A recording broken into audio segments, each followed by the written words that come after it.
இதையும் பேசும். தமிழ் எழுதும்போது கை மட்டும் எழுதாது, வரலாறு எழுதும்.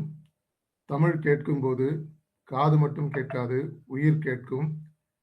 அதனால்தான் உலகத்தில் பல மொழிகள் இருக்கலாம், ஆனால் இன்றும் உணர்வுடன் உயிருடன் இருக்கும் மொழி ஒன்று இருந்தால் அது தமிழ்.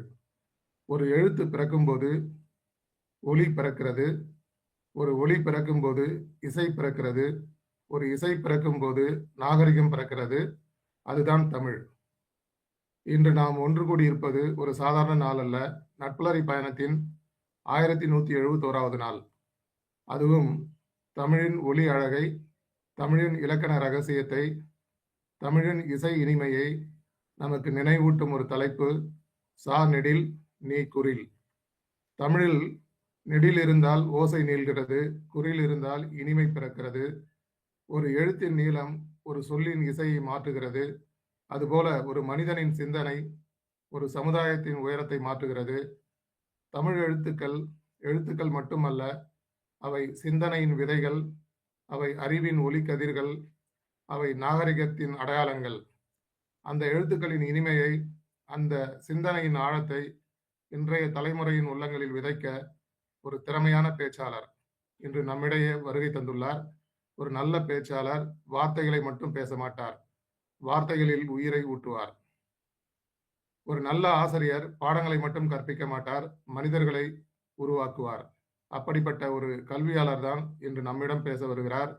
திருமதி லாவண்யா மணிமுத்து அவர்கள் சென்னையில் யாஸ் அகாடமி என்ற கல்வி நிறுவனத்தின் ஃபவுண்டர் மற்றும் டைரக்டராக செயல்பட்டு குழந்தைகள் முதல் பெரியவர்கள் வரை personality development, story telling, public speaking, content writing, language learning போன்ற துறைகளில் நூற்றுக்கணக்கான மாணவர்களை உருவாக்கி வருகிறார்.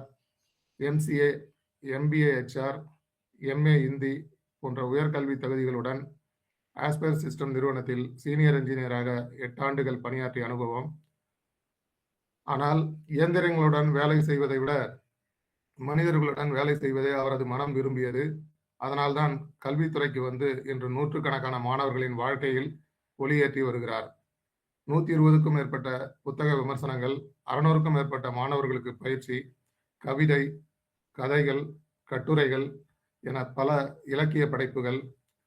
GSCI சென்னை ஹார்மோனி அமைப்பின் வைஸ் பிரசிடென்ட், ட்ரைனிங் அண்ட் டெவலப்மெண்டாகவும் சிறப்பாக பணியாற்றி வருகிறார். சொற்களை பேசும் பேச்சாளர்கள் பலர், ஆனால் சொற்களை சிந்தனையாக மாற்றும் பேச்சாளர்கள் சிலர். அவர்களில் ஒருவர் தமிழையும் திறமையையும் ஒரு மேடையில் இணைக்கும் ஒரு அருமையான பேச்சாளர். அன்புடன் வரவேற்போம் திருமதி லாவண்யா மணிமுத்து அவர்களை. நன்றி.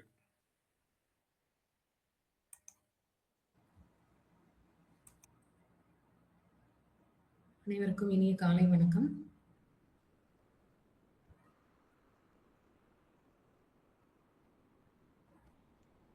வணக்கம் மேம்.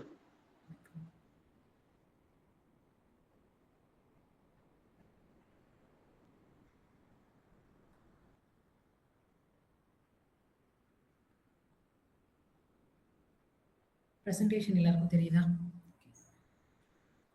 நல்லா தெரியுது. நல்லா தெரியுதா? ஓகே. அனைவருக்கும் இனிய காலை வணக்கம். இந்த மாதம் நம்முடைய மார்ச் மாதத்தில் நம்மளுடைய நற்புலரி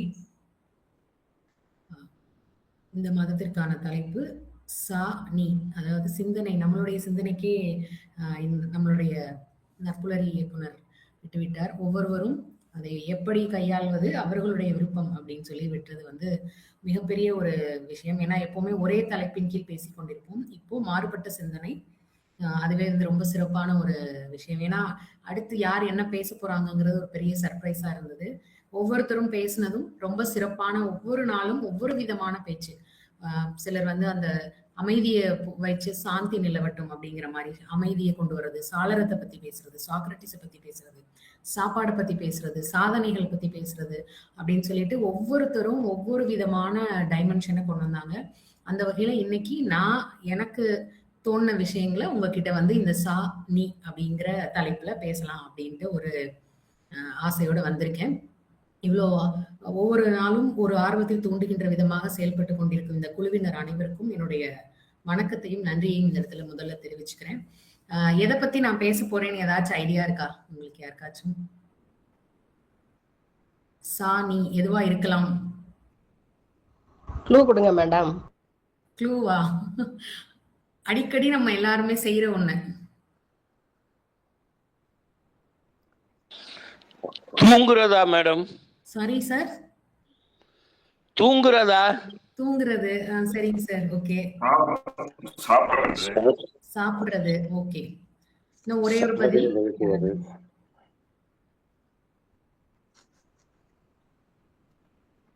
பாட்டு கேட்கறது.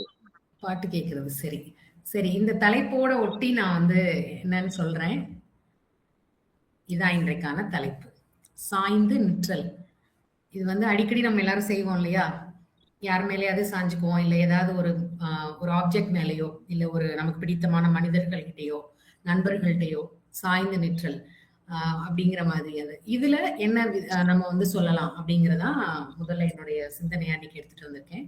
இந்த சாய்ந்து நிற்றல் அப்படிங்கிறது பெரும்பாலும் நம்ம எப்ப செய்வோம் அப்படின்னா, என்ன செய்வோம், எப்பயாவது நமக்கு வந்து ஒரு ஒரு ஆறுதல் தேவைப்படுகின்றது. பெரும்பான்மையான நேரங்கள்ல நம்ம வந்து மனிதர்கள் எல்லா உணர்வுகளோடும் இருக்கிற நமக்கு ஒரு ஆறுதல் தேவைப்படுகின்ற பொழுதோ, இல்லை அதீத மகிழ்ச்சியை வெளிப்படுத்தும் பொருட்டோ ஏதோ ஒண்ணு பண்ணும் பொழுது நம்ம என்ன பண்ணுவோம்னா சாய்ந்து நிற்றல் அப்படிங்கிறது.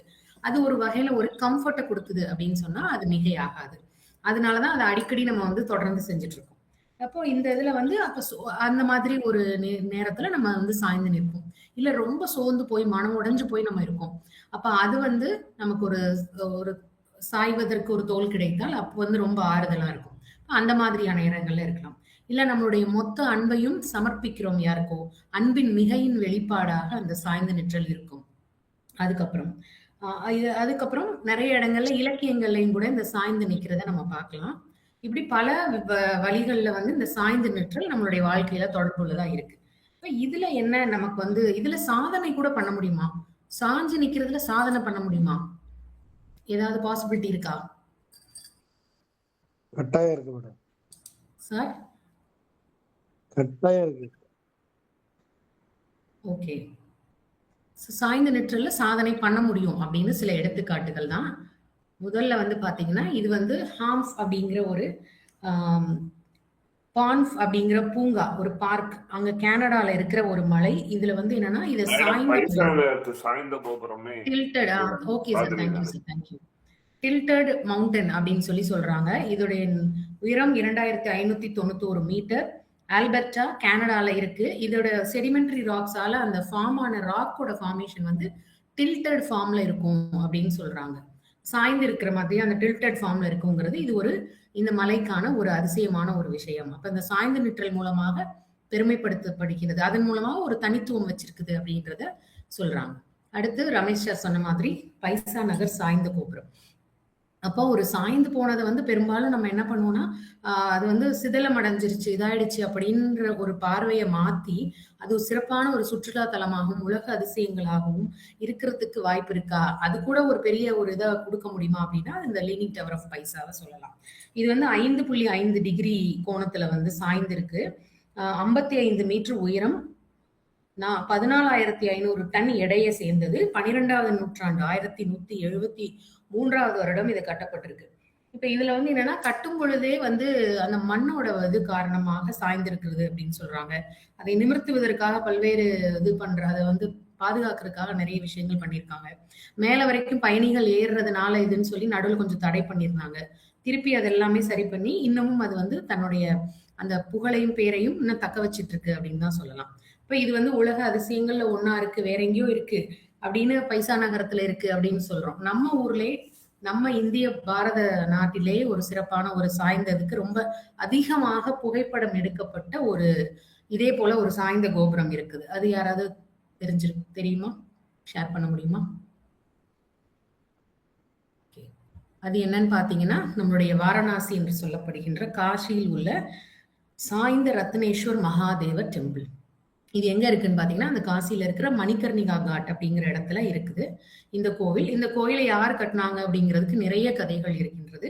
அதுல ஒரு கதை என்னன்னு பாத்தீங்க அப்படின்னா, ராஜா மன்சிங் அப்படின்னு ஒருத்தர் இருந்திருக்கிறாரு.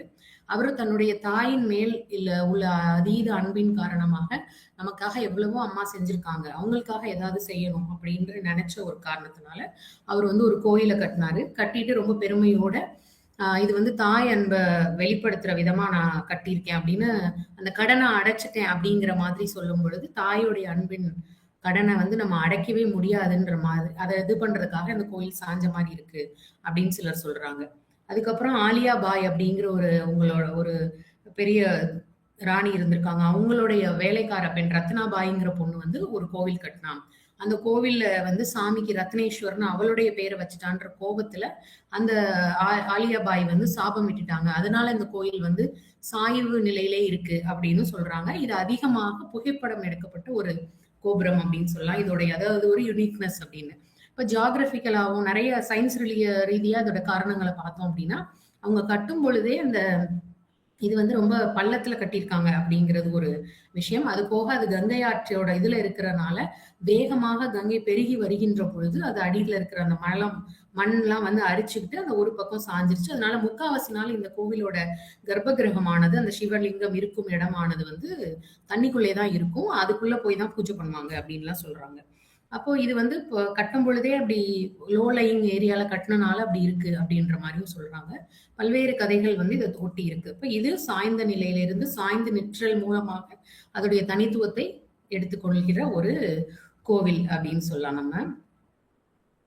அடுத்து வந்து இது இது என்னன்னு பாத்தீங்க அப்படின்னா, கெஸ் பண்ண முடியுதா? இது தெரிஞ்சிருக்கும் நிறைய பேருக்கு. நம்மளுடைய தமிழ்நாட்டில் சாய்ந்து இருக்கக்கூடிய சதுரகிரி மகாலிங்கம்.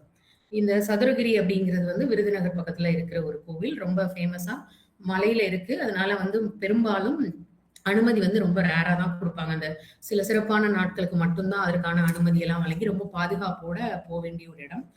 இதுல வந்து 5 வகையான லிங்கங்கள் இருக்கு. சந்தன மகாலிங்கம், இரட்டை மகாலிங்கம், சுந்தர மகாலிங்கம், அப்புறம் வந்து தானே உருவான லிங்கம், காட்டு லிங்கம் அப்படின்லாம் நிறைய வகையான லிங்கங்கள் இருக்கு.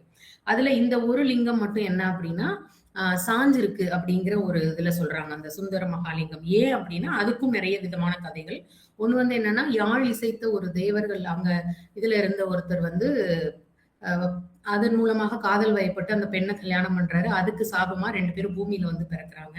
பிறந்து இங்க வந்து கணவன் மனைவியா வாழ்ந்து பால் வியாபாரம் செஞ்சுட்டு இருக்கும் பொழுது அந்த பாலை தினமும் கொண்டு போய் கொடுத்துட்டு இருக்காரு அந்த கணவர். அப்போ ஒரு பெரியவர் வந்து இவர் சாமியார் வந்து எனக்கும் கொடுங்க, எனக்கு ரொம்ப பால் தேவைப்படுது, எனக்கு ஏதாவது கொடுங்க அப்படின்னு சொல்லி டெய்லி வந்து கேட்கும்போது இந்த பொண்ணு அந்த கணவருக்கு தெரியாம அந்த பால் வியாபாரத்துக்கு எடுத்து வச்சதுல இருந்து கொடுக்குறாங்க. இது அப்படி தொடர்ந்து நடந்தவொடனே இவர் என்னடா அளவு குறையுதே, நம்ம எடுத்து வச்சதுக்கும் கொண்டு வந்து கொடுக்கறதுக்கும் அளவு குறையுதேன்னு ஒரு நாள் மறைஞ்சிருந்து கண்டுபிடிச்சு இது பண்ணும் பொழுது தெரிஞ்சு திட்டுறாரு மனைவிய. இப்ப திட்டாரு அப்படிங்கிற காரணத்தினால அடுத்த நாள்ல இருந்து இவர் என்ன பண்றாருன்னு பாத்தீங்கன்னா, நேரடியாவே போய் அந்த இதுல வந்து பாலை வந்து மாட்டுடைய மடியிலே குடிக்கிற மாதிரி ஒரு இது வருது. வந்த உடனே அப்ப இவர் கோவமா வந்து என்ன செய்யறாருன்னு பாத்தீங்கன்னா, அடிக்கிறாரு அவரு. எப்படி நீ எதுல இருந்தே குடிக்கலாம் அப்படின்னு. அப்ப இவங்களுக்கு முக்தி கொடுப்பதற்காக சிவன் தான் அப்படி காட்சி கொடுக்க வந்தார். அது தெரியாம இவர் அடிச்சதுனால தலையில அடிபட்டு அது அப்படி சாஞ்ச நிலையில இருக்கிறதே அப்படியே இங்க சிவனா வந்து இருக்காரு அப்படின்னு ஒரு கதை இருக்கு. இன்னொன்னு வந்து பாத்தீங்க அப்படின்னா, கருப்பணா சுவாமி வந்து இவரை அடித்ததாக ஒரு கதையும் இருக்கப்படுது. அதனால இங்கே இருந்து என்னை பார்த்துக்கோ அப்படின்னு சொல்லி கருப்பசாமி அங்க காவல் தெய்வமா வச்சிருக்கிறதாகவும் ஒரு கதை சொல்லப்படுகின்றது. அப்போ இந்த மாதிரியான இது சாய்ந்த இந்த சதுரகிரி மகாலிங்கமோட புகழ் வந்து நிறைய பேருக்கு தெரிஞ்சிருக்கும்னு நினைக்கிறேன். ரொம்ப விசேஷமான ஒரு கோவில் அப்படின்னு சொல்லலாம். அப்ப சாய்ந்து நிற்றல் அப்படிங்கிறது வந்து வெறும் ஆறுதலுக்காகவும் இதுக்காகவும் இல்லை, அது தன்னை தனித்துவமாக காட்டுவதற்காக இருக்கக்கூடியதுல முதல் 2 வந்து ஒரு பிசிக்கலா இருக்கிறது, அடுத்தது நம்மளுடைய பக்தியை வெளிப்படுத்தும் விதமாக நம்மளுடைய நம்பிக்கையின் ஆழமாக போற்றப்படுகின்ற 2 இடங்கள் சாய்ந்து நிற்கின்றன. ஆனால் அவற்றின் அந்த ஒரு பவரோ எதுவுமே வந்து குறையல அப்படிங்கிறத நம்ம இந்த இடத்துல இருந்து புரிஞ்சுக்க முடியுது. அடுத்து பாத்தீங்கன்னா, இந்த காட்சியை பார்த்தோன்னே எல்லாருக்கும் என்ன ஞாபகம் வருது? போதி மரம், அந்த மாதிரி புத்தர் அந்த மாதிரி. Okay, thank you. ஓகே, ஸோ இது வந்து எங்க வர காட்சி அப்படின்னா, வேள்பாரியில கபிலர் அப்படின்றவரை வந்து இன்ட்ரடியூஸ் பண்ணி அவர் வந்து பரம்புமலைக்கு ஏறி போயிட்டு இருப்பாரு. அப்போ காட்டுல அவர் ஏறி போயிட்டே இருப்பாரு. போகும்பொழுது அந்த காட்டு நீலன் அப்படிங்கிற பையன் வந்து இவரோட சேர்ந்து பேசிக்கிட்டே அப்படியே அவரை வந்து கூட்டிட்டு போயிட்டே இருப்பான். அப்போ போயிட்டே இருக்கும்போது இவருக்கு மலையில ஏறுவது புதிது அப்படிங்கிறனால நிறைய இடத்துல அவர் ஸ்லிப் ஆயிட்டே இருப்பாரு. அப்படி ஸ்லிப் ஆயிட்டு ஒரு தடவை இது பண்ணும் பொழுது நரம்புல கொஞ்சம் வலி இருக்கும். ஆனா அவர் அதை காட்டிக்காம நடந்துகிட்டே போயிட்டே இருப்பாரு. ஆனா அந்த பையனுக்கு இவரோட முகக்குறிப்பை வச்சு தெரிஞ்சிரும் அவர் கஷ்டத்துல இருக்காரு, இதுக்கு மேல அவரால் நடக்க முடியாது, இன்னும் வந்து அடுத்த மலைகளுக்கு நம்ம ஏறி போகணும் அப்படிங்கிறது அந்த பையனுக்கு தெரியும். உடனே என்ன செய்யறான், அந்த பையன் கொஞ்சம் நடந்து வாங்க வாங்கன்னு சொல்லிட்டு அவரை கூப்பிட்டுட்டு வேகமா கூட்டிட்டு போய் ஒரு இடத்துல உட்கார வச்சுட்டு போவான். அப்போ உட்கார வச்சுட்டு போனதுக்கப்புறம் போயிருவான். கொஞ்ச நேரம் ஆளே காணாம போயிடும்னு இவர் யோசிப்பார், ஐயோ என்னடா இங்க வந்து இந்த பையன் உட்கார வச்சுட்டு போயிருக்கான், சுத்திலும் பணம் பூக்களும் பணம் இதுவா இருக்கே, பனை இலைகளும் பூக்களுமா இருக்கு, இங்கே கொண்டு வந்து உட்கார வச்சுட்டு போயிட்டானே அப்படின்னு சொல்லிட்டு யோசிக்கிறாரு. யோசிக்கும் பொழுது அந்த பையன் சில பச்சிலைகளை கொண்டு வந்து கொடுப்பான். கொடுத்தோடனே இதை முதல்ல என்கிட்ட கொடுத்துருக்கலாம்ல, இல்லை நீ அங்கேயே என்னை உட்கார வச்சுட்டு நீ போயிருக்கலாம்ல, நீ ஏன் என்னை இங்கே வரைக்கும் நடத்தி கூட்டிட்டு வந்து உட்கார வச்சுட்டு அதுக்கப்புறம் போய் எடுக்க போன அப்படின்னு கேட்கிறாரு. அப்ப அந்த பையன் சொல்றான், நான் வந்து அங்கேயே உட்கார வச்சிருக்கலாம், ஆனா எங்களுடைய மலையை பொறுத்தளவுக்கு பனை வந்து எங்களுடைய குலச்சின்னம், இது மனிதனுக்கு மட்டுமல்ல பரம்பு மலையில இருக்கிற எல்லா உயிருக்குமே தெரியும், அதுட்டு ஒப்படைத்துட்டு போனோம்னா எந்த ஆபத்தும் வராது, அதனாலதான் உங்களை இந்த பனை அடிவாரத்துல சாஞ்சு உட்கார வச்சுட்டு போனேன் அப்படின்னு சொல்லி அந்த பையன் சொல்வார். அப்போ அந்த ஒரு குல சின்னமாக எப்படி வந்து அந்த ஒரு பனை மரத்துல எப்படி அவர் உட்கார்ந்துட்டார் பாருங்க, சாய்ந்து ஆசுவாசப்படுத்தி கொண்டு அவருடைய இதை வந்து சரி பண்றதுக்காக ஒரு இதா அந்த இடத்துல இருந்துச்சு அப்படின்னு சொல்லலாம். அப்ப இந்த இடத்துல சாய்ந்து நிற்றல் அப்படிங்கிறது வேறு ஒரு உயிர், அந்த மரம் அப்படிங்கிற உயிர் இன்னொரு மனிதனுக்கு ஒரு ஆசுவாசமாக இருக்கின்றது, அது அவர்களுக்கு ஒரு குல சின்னமாக இருந்தது அப்படிங்கிறனால அதன் மேல் வைத்த நம்பிக்கையின் காரணமாக இன்னொருத்தருக்கும் அது நம்பிக்கை கொடுத்தது அப்படின்றத சொல்லலாம். இப்ப இந்த சாய்ந்து நிற்றல் நிறைய இடங்கள்ல நம்பிக்கைக்குரியதாகவும் இருக்கிறது அப்படின்னு சொல்லி சொல்லலாம். அடுத்து வந்து பாத்தீங்க அப்படின்னா இந்த பாடல் இது வந்து இடவனரை இடத்தோளோடு சாய்த்து இருகை கூட புருவம் நெறிந்தேற குடவயிறு படவாய் கடை கூட கோவிந்தன் குழல் கொடு தினப்போது மடமயில்களோடு மாண்பினை போலே அப்படிங்கிற இந்த பாட்டு வந்து பெருமொழி பெருமாள் திருமொழியில வந்து இருக்கு. இது என்ன அப்படின்னா, அந்த கண்ணன் வந்து குழல் ஊதுவதற்காக அவருடைய இடது பக்கம் தலையை சாய்த்து தோளோடு அப்படி சாய்ச்சு அந்த புல்லாங்குழல கையில ஏந்தி அவருடைய வயிறு அந்த இதை வந்து வெளிவிடுறதுக்கு காத்த வந்து கரெக்டா அதுல குவிச்சு அந்த இதுல பாடுவாங்க இல்லையா, புல்லாங்குழல அழகா வர்ணிக்கிற ஒரு பாடல். அதை சுத்தி மயில்களும் அந்த கோபியர்களும் எல்லாருமே வந்து ரசிச்சு நின்று பாக்குற மாதிரியான காட்சி. அப்போ அந்த தோளோடு சாய்ந்து எவ்வளவு ஒரு அழகான அந்த சாய்ந்து நிற்றல், இதுதான் நம்ம கண்ணன் அப்படின்னாலே கிருஷ்ணர் அப்படின்னு சொன்னாலே நமக்கு அந்த ஒரு புல்லாங்குழல் வச்சுட்டு அந்த காலை இப்படி வச்சுட்டு நின்றுட்டு இருக்கிறது தான் நம்ம எல்லாருக்குமே ஞாபகம் வரக்கூடிய ஒரு காட்சி. அப்போ அந்த சாய்ந்து நிற்றல் எவ்வளவு மனம் கவரக்கூடியதாக, அவரோட இசைனால அவங்க எல்லாரையும் கவர்ந்தாருன்னு அந்த பாட்டு போகுது. அவர் எப்படியெல்லாம் அந்த புல்லாங்குழலை இசைச்சு இசை மூலமா அவங்க எல்லாரையும் கவர்ந்திருந்தாருன்னு. ஆனா நம்ம யாரும் அந்த இசையை கேட்டதில்லை இல்லையா, அவருக்கு அந்த கதை நம்ம கதையா செவி வழியா அந்த கேட்கிறோம், பாடல்களா படிக்கிறோம். ஆனாலும் நம்ம அந்த கண்ணன்னு சொன்ன உடனே நமக்கு ஞாபகம் வர்றது என்ன, அந்த தலையை ஒரு சாட்சி அந்த புல்லாங்குழலை வச்சிருக்கிறது தான். அப்ப அந்த சாய்ந்து நிற்றல் எவ்வளவு மனம் கவரக்கூடிய ஒன்றாகவும் எவ்வளவு வந்து நம்மளை எல்லாரையும் ஈர்க்கக்கூடிய ஒன்றாக இருக்கின்றது. அப்ப சாய்ந்து நிற்றல் அப்படிங்கிறது இடத்தை பொறுத்தளவுக்கு அதற்கான அர்த்தமும் அதற்கான அருமையும் அதோடைய பெருமையும் வந்து மாறுகிறது அப்படிங்கிறதுக்கு இது மிகப்பெரிய சான்றாக நம்ம வந்து எடுத்துக்கலாம். சாய்ந்து நிற்றல்ல அடுத்து பிரிவாற்றாமை. நான் முதலே சொன்ன மாதிரி சோர்வால இருந்த ஒருத்தருக்கு வந்து இவர் கபிலர் எப்படி வந்து சோர்ந்து போயிருக்கும் பொழுது அவருக்காக அந்த சாய்ந்து நிற்றல் வந்து உதவி செஞ்சுச்சு அப்படிங்கிறது. அப்புறம் வந்து நம்மளுடைய அன்பையோ பக்தியையோ சமர்ப்பிப்பதற்காக 2 கோவில்களை வந்து நம்ம பார்த்தோம்.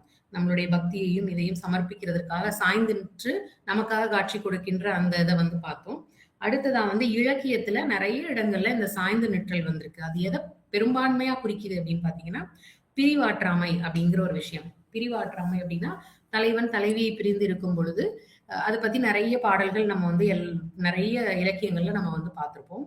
அப்ப அந்த இதுல பாத்தீங்கன்னா பெரும்பாலும் அவர்கள் அப்படியோ அவங்க வந்து எப்ப வருவாரு அப்படின்னு ஏக்கமா உட்கார்ந்துருக்கும் பொழுது, ஏன்னா அப்ப இப்ப இருக்கிற மாதிரி கம்யூனிகேஷன்ல இந்த இடத்துல இருக்கேன், லொகேஷன் ஷேரிங் பண்ண முடியாது, எதுவுமே கிடையாது. அவங்க போருக்கு போனாலும் சரி, இல்ல வந்து பொருள் ஈட்டுவதற்காக போனாலும் சரி, எதற்காக வேண்டும் என்றாலும் காத்திருக்க வேண்டிய ஒரு சூழல் இருந்தது. அப்ப அதை வந்து பெரும்பாலும் அவர்கள் ஏதோ ஒன்றை ஒரு ஆப்ஜெக்டோட வந்து தங்களுடைய அந்த இதை வந்து அணைத்து அதை சாய்ஞ்சு நின்றுதான் அவங்களுடைய அந்த பிரிவின் வழியை வந்து நமக்கு வெளிப்படுத்துவது பெரும்பான்மையான நேரங்கள்ல இப்படிதான் காட்சிப்படுத்தப்பட்டிருக்கும்.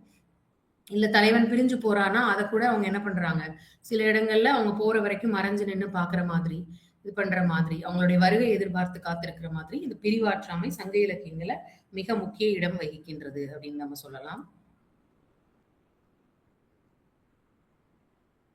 அதுக்கப்புறம் பாத்தீங்க அப்படின்னா இப்ப இந்த தோள் கொடுப்பது அப்படிங்கிறது தான் நம்ம வந்து சாய்ந்து நிற்கிறது அப்படிங்கிறது. இப்ப இந்த தோள் கொடுப்பது வந்து பெரும்பாலும் பெற்றோர்கள் பிள்ளைகளுக்காக சாய்ந்து நிற்பதற்கு ஒரு தோள். எந்த ஒரு சூழ்நிலை வந்தாலும் அந்த பிள்ளைகளுக்கு பெற்றோர்கள் தான் முதல்ல வந்து தோள் கொடுக்கும் ஒரு இடமாக அவங்க வந்து இருக்காங்க. அப்போ அதன் மூலமா அந்த குழந்தைங்க வந்து தங்களுடைய கவலைகளையோ, இல்ல தங்களுக்கு என்ன தேவை அப்படிங்கிறதையோ, தங்களுக்கு இருக்கிற கஷ்டங்களையோ, இல்ல எப்படி கொண்டு போலாம்னு ஒரு சஜஷனா கேட்கறதுக்கும், ஒரு இதா கேட்கறதுக்கும் யார் வந்து இடம் கொடுக்குறாங்க அந்த இடத்துல சாய்ந்து நின்று இடம் கொடுப்பது வந்து பெற்றோர்கள் அப்படின்னு சொல்லலாம். அடுத்து வந்து பாத்தீங்கன்னா நண்பர்கள், நம்ம வாழ்க்கையில வர நண்பர்கள். நம்ம வந்து கவலையா எப்பெல்லாம் உட்கார்றோமோ நம்மள தோல்ல தட்டி கொடுத்து நம்மளை சாய்த்து ஆறுதலாக அடுத்து நம்ம என்ன செய்யலாம், எதற்கும் கவலைப்படாத நான் இருக்கேன் அப்படின்னு சொல்லிட்டு நம்மளை வந்து ஊக்கப்படுத்தி அடுத்த இடத்துக்கு கொண்டு போகின்ற நண்பர்களிடம் சாய்ந்து நிற்றல் வந்து ரொம்ப அழகு வாழ்க்கையில அப்படின்னு சொல்லலாம். அடுத்து பாத்தீங்க அப்படின்னா நமக்கு பிடித்தவங்க, மனதிற்கு பிடித்தவர்களுடன் நம்ம வந்து சாய்ந்து நின்று நம்மளுடைய அன்பை வெளிப்படுத்தும் போது அது மிக அழகு. அப்போ இது எல்லாமே அழகு, பாக்குறதுக்கு எல்லாமே இந்த புகைப்படங்கள் எல்லாமே அழகா இருக்கு. சாய்ந்து நிற்றல் அப்படிங்கிறது வந்து ரொம்ப சிறப்பா இருக்கு அப்படின்னு சொல்றோம். அப்ப இந்த சாய்ந்து நிற்றல் அப்படிங்கிறது இப்போ எல்லா இடத்துலயுமே அந்த அளவு வந்து ஒரே மாதிரி கொடுத்தோம்னா சரியா இருக்குமா அப்படின்னு பார்க்கலாம். எல்லா இடத்துலயுமே அந்த சாய்ந்து நிற்றல் நம்ம வந்து ஒருத்தருக்கு அந்த இடத்த கொடுக்குறோம், சாய்ந்து நின்னுக்கோங்க, உங்களுக்கு அந்த உரிமை இருக்கு அப்படின்னு சொல்லி கொடுக்குறோம் அப்படின்னா, அந்த கொடுக்கும் உரிமை எவ்வளவு தூரம் கொடுத்தால் அது வந்து சரியா இருக்கும் அப்படிங்கிறத நம்ம வந்து நிர்ணயிக்கணும். அதே போல நம்ம ஒருத்தவங்க கிட்ட ஆறுதல் தேடி சாய்ந்து நிற்கிறோம் அப்படிங்கிறதுல வந்து அதற்கும் ஒரு வரைமுறை இருக்கின்றது. அளவுக்கு மிஞ்சினால் அமிர்தமும் நஞ்சு அப்படிங்கிற மாதிரி அந்த சாய்ந்து நிற்றலை நம்மளுடைய தனித்துவத்தை எடுத்து விடக்கூடிய ஒன்றாக இருந்து விடக்கூடாது. ஆறுதலுக்காக நாம் யாரையோ சாய்ந்து நிற்க அளவு பண்ணாலும் சரி, நம்ம யார்கிட்டயோ சாய்ந்து நின்றாலும் சரி, அந்த இடத்தில் இருக்க வேண்டிய அளவுகோல், வரைமுறை, எல்லை சரியாக இருக்க வேண்டியது. அதை வந்து நம்ம கவனத்துல கொள்ளணும். இப்ப அந்த சாய்ந்து நிற்றல் நம்ம சொல்றோம் இல்லைங்களா, ஏற்கனவே 2 பிக்சர் அந்த படங்கள் காமிச்சிருந்தேன். லீனிங் டவர் ஆஃப் பீஸா வந்து 5.5 டிகிரி ஸ்லாண்டிங்ல இருக்கு அப்படின்றாங்க. ஆனா இந்த வாரணாசியில நம்ம பார்த்த கோவில் வந்து 9 ஃபீட் வந்து டில்ட் ஆயிருக்கு அப்படின்னு சொல்றாங்க. அதை விட இது வந்து 5.5 டிகிரி தான் லீனிங் டவர் ஆஃப் பீஸா இருக்கு உலக அதிசயமா. ஆனா இந்த கோவில் வந்து 9 டிகிரிஸ் வந்து பிளாட்டா இருக்கு. அதனாலதான் ரொம்ப சாஞ்சு அந்த கர்ப்ப கிரகமே 3 அளவுக்கு இதா இருக்கு அப்படின்னு சொல்றோம். அப்போ அதுலயே எவ்வளவு டிஃபரன்ஸ் இருக்கு பாருங்க. அப்போ அந்த லீனிங் டவர் ஆஃப் பீஸா ஒருவேளை அந்த 9 டிகிரிஸ் வந்தா அந்த கட்டமைப்பே உடைஞ்சு இது இல்லாம போறதுக்கு கூட சான்ஸ் இருக்கு. அப்போ எவ்வளவு தூரம் சாய முடியுமோ அவ்வளவு தூரம் சாஞ்சிருந்தாதான் அதோட லிமிட்டோ அதோட மரியாதையோ இது வந்து இருக்கும். அதை தாண்டி அது போயிருச்சு அப்படின்னா இருக்காது. இந்த கோவில் 9 டிகிரி அப்படி இன்னும் அதுக்கு மேல போச்சுன்னா ஒருவேளை அது ஃபுல்லாவே மூழ்கி போடுறதுக்கு கூட வாய்ப்பு இருக்கு. அப்போ அதை நம்ம வந்து சரியா புரிஞ்சுக்கிட்டு இருக்கணும் அப்படிங்கிறதுக்கு உதாரணமா ஒரு கதை வந்து நான் சொல்லணும்னு நினைக்கிறேன். ஒரு ஒரு தோட்டம் இருக்கு, பெரிய அழகான தோட்டம் இருக்கு. அப்போ வந்து அந்த தோட்டத்துல பல்வேறு வகையான பூச்செடிகள், காய்கறிகள் எல்லாமே போட்டிருக்காங்க, மரங்கள் எல்லாமே, அழகு செடிகள் எல்லாமே இருக்கு. அப்ப அந்த தோட்டத்தை சுத்தி நிறைய பறவைகள், கிளிகள் எல்லாமே வந்து இருக்கு. அந்த இடமே பாக்குறதுக்கு ரம்யமா ரொம்ப சிறப்பா அழகா இருக்கு. அப்போ வந்து இவரு கொடி வகைகள் நிறைய வைக்கிறாங்க. கொடி வகைகள் எல்லாம் வச்சு அதை வந்து பக்கத்துல இருக்கிறது எல்லாத்துலயுமே படர விடுறாங்க. அப்போ எல்லா செடிகளும் நல்லா இது பண்ணி படர்ந்து என்ன செய்யுது அப்படின்னு பாத்தீங்கன்னா அதுல அதோட பலன்களை கொடுக்குது. அது பூ பூக்குறதா இருந்தா அழகா பூ பூத்து கொடிகள் வந்து பூ பூக்குது, காய்கள் காய்க்குது, கனிகள் கொடுக்குது, இப்படி பல்வேறு வகையா இருக்கு. இப்போ ஒரே ஒரு அழகுக்காக வைக்கிற அந்த செடி மட்டும் என்ன பண்ணிருக்காங்க அப்படின்னா பக்கத்துல இருக்க மரம் இது படரவே விடல, அவர் வச்சிருக்காரு. அது அப்படியே வளர்ந்து படர்ந்து போய் பக்கத்துல இருக்க மரத்து மேல அது ஏற ஆரம்பிச்சிருச்சு. மரத்து மேல ஏறி ஆரம்பிச்சு இது பண்ண உடனே நாளுக்கு நாள் அதோட வளர்ச்சி வந்து பாத்தீங்கன்னா ரொம்ப அபரிமிதமா இருந்திருக்கு. இவருக்கு ஒண்ணுமே புரியல, என்னடா இதுக்கு மட்டும் வளர்ந்து, இத்தனைக்கு நம்ம ரொம்ப கூட கவனிக்கவே இல்லை, என்னன்னே புரியலையே அப்படின்னு சொல்லிட்டு இருக்காரு. பார்த்தா அது இலைகள்லாம் வந்து பாத்தீங்கன்னா பெருசா வாழை இலை அளவுக்கு நல்ல பெருசு பெருசா வர ஆரம்பிச்சிச்சு. அதோட இலைகள் வந்து எப்பவுமே சின்னதா தான் இருக்கும். அழகுக்காக தானே நம்ம வைக்கிறோம். இவ்வளவு இலைகள் பார்த்தா அதோட சுத்தி அது வளர்ந்த அந்த மரத்துடைய சத்தையும் சேர்த்து அது என்ன பண்ணிருச்சு, தனக்குள்ள அந்த சத்தை உள்வாங்கிக்கிட்டு அது வந்து ரொம்ப பெருசா வளர ஆரம்பிச்சிருச்சு. அப்ப அவருக்கு அப்பதான் புரிஞ்சது, ஓ இந்த மரத்துக்கு கொடுக்கின்ற சத்துக்கள் எல்லாமே இதுக்கு போகுது அப்படின்னு சொல்லிட்டு. அப்போ அந்த இடத்துல அது ஒரு அழகுக்காக வைக்கின்ற செடியா இருந்தாலும் அளவுக்கு மீறி அதோடைய இதை வந்து அலோவ் பண்ண காரணத்தினால இந்த மரத்துல இருக்கிற சத்துக்கள் எல்லாத்தையுமே அதுல போய் அந்த மரம் வந்து காய்க்காமலே இருந்திருக்கு. அப்போ அது என்னங்கிறது, அப்ப அதுதான் அந்த சாய்ந்து நிற்றலுக்கான அளவுகோல் என்னங்கிறத நம்ம தெளிவா புரிஞ்சு நடத்தணும் அப்படிங்கிறத அந்த இடத்துல நடந்துக்கணும் அப்படிங்கிறது நம்ம தெரிஞ்சுக்கணும். அப்ப அந்த மாதிரி இருந்தோம் அப்படின்னா கரெக்ட்டா சாய்ந்து நிற்றல் நம்மளுடைய வாழ்க்கையில எல்லாத்தையுமே ஒரு ஆறுதல தருகின்றது. ஒரு அன்பை வெளிப்படுத்துவதற்கு உதவுகின்றது. ஒரு ஒரு சமர்ப்பணம். நம்ம கடவுள்ல வந்து நம்ம டிவோட்டியா இருக்கோம். முழுமையா சரணடைறோம். அந்த அன்பை வந்து பாத்திரத்தில் அந்த அன்பை பெறுவதற்கான பாத்திரமாகிறோம். அந்த பக்தியை பெறுவதற்கான பாத்திரமாகிறோம்னா, எல்லாமே சரி.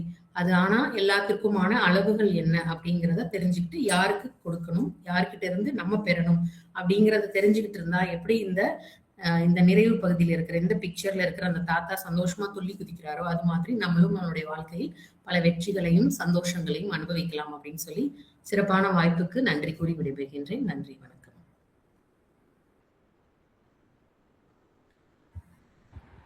நன்றி மேம். ஒரு மனிதன் தனியாக நிற்பதாலே பெரியவனாகவில்லை, ஆனால் சரியான இடத்தில் சாய்ந்து நிற்பதால் தான் வாழ்க்கை நிலை பெறுகிறது.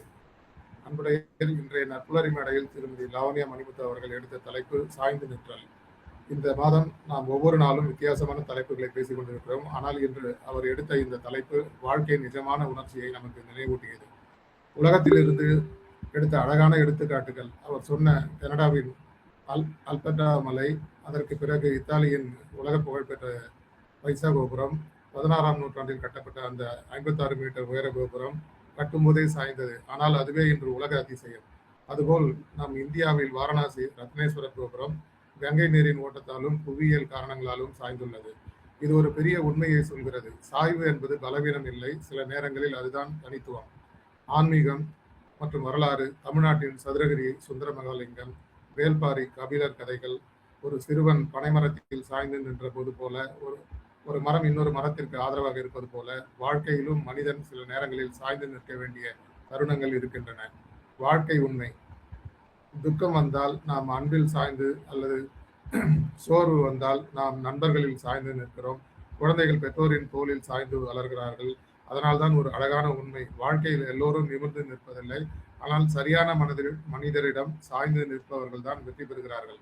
முக்கியமான கருத்து, பைசா கோபுரம் 5.5 டிகிரி சாய்வு, வாரணாசி கோபுரம் வேறு கோணம் போல வாழ்க்கையில் ஒவ்வொருவரின் சாய்வு அளவும் வேறுபடும். அதை புரிந்து கொள்வதே புத்திசாலிதனம். இறுதி நெறி. அவர் சொன்ன தோட்டக்கலை எடுத்துக்காட்டு மிகவும் அழகாக இருந்தது. ஒரு கொடிகள் மரத்தில் சாய்ந்து வளர்கின்றன, அது ஆதரவால் வளர்ச்சி. ஆனால் சில நொடிகள் மரத்தின் சக்தியை உறிஞ்சி வளர்கின்றன, அது சுயநலம். இதிலிருந்து நாம் கற்றுக்கொள்ள வேண்டிய பாடம், அன்பும் பக்தியும் இருக்கட்டும், ஆனால் அளவு இருக்கட்டும். நிமிர்ந்து நிற்பது பெருமை அல்ல, சரியான மனிதரிடம் சாய்ந்து நிற்பதுதான் வாழ்க்கை ஞானம். இன்றைய பேச்சு நமக்கு சொல்லும் ஒரு வரி, ஆதரவு தேவைப்படும் நேரத்தில் சாய்ந்து நிற்பது பலவீனம் இல்லை, அது மனிதத்தின் அழகு. இந்த அழகான கருத்தை எளிமையாகவும் அழகாகவும் பகிர்ந்த திருமதி லாவண்யா மணிமுத்து அவர்களுக்கு நமது இதயங்கனிந்த பாராட்டுக்கள். பின்னோட்டத்திற்கு செல்கிறோம். நன்றி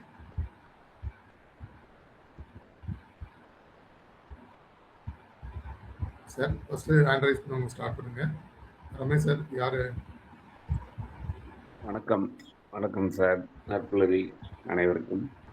Arunagiri sir, thanks for the opportunity. Lavanya madam, எப்பவும் போல ஒரு டிஃப்ரெண்ட்டான கோணத்தில் சிந்திப்பவர் நீங்கள். சாய்ந்து நிற்றல் அப்படின்ற ஒரு விஷயம் மிக அழகாக சொல்லி, அதிலிருந்து ஒரு டேக் ஹோம் மெசேஜ் சொன்ன விஷயம் ரொம்ப அருமையாக இருந்தது. நான் கூட பார்த்தீங்கன்னா மைன்ஸில் 2500-3000 டன் இருக்கிற மிஷினை ஒரு சாய்தளத்தில் வேறு இடத்துல இன்னொரு ஹைட்டான இடத்துக்கு போனோம்னா அலோவ் பண்ணுவோம். அதுக்கு வந்து 1:10 அப்படிங்கிற ரேம்ப், 10 மீட்டர் தூரத்தில் 1 மீட்டர் உயரம் ரைஸ் ஆகும். அந்த மாதிரி எப்படி அதை கணக்கு பண்ணுவோம்னா, அதோட அந்த மிஷினுடைய சென்டர் ஆஃப் கிராவிட்டி, மையம் வந்து மிஷினுக்குள்ளேயே இருக்கணும். இருந்ததுன்னா மிஷின் ஒன்றும் ஆகாது, சாயாது. அந்த மாதிரி கணக்கு பண்ணுவோம். அதே மாதிரி அந்த காலத்தில் ஆட்டோமேட்டிக்காக சாய்ஞ்ச ஒரு விஷயத்தை உலக அதிசயமாக பார்த்ததெல்லாம் அழகாக ஷேர் பண்ணிங்க. நிறைய விஷயங்கள் நமக்கு சாய்ஞ்ச விஷயம்னா பைசா நகரத்து சாய்ந்த கோபுரம் மட்டும்தான் தெரியும். ஆனால் நிறைய விஷயத்தை எடுத்துக்காட்டி அதுலேருந்து ஒரு மெசேஜ், நம்ம வந்து எத்தனையோ பேர்கிட்ட சாஞ்சி நிற்கிறோம். ஒரு குழந்தை நம்ம மேலே சாஞ்சி நிற்கிறது, நம்ம வயசானவொன்னு நம்ம குழந்தைகள் மேலே சாஞ்சி நிற்கிறோம். பட் எந்த அளவு ஒருத்தர் சாய்ந்து இருக்கணும் அப்படிங்கிறத புரிஞ்சுக்கிட்டு இருக்கணும் அப்படின்னு சொன்ன விஷயம் ரொம்ப அருமையான ஒரு டிஃப்ரெண்ட்டான ஒரு பார்வை.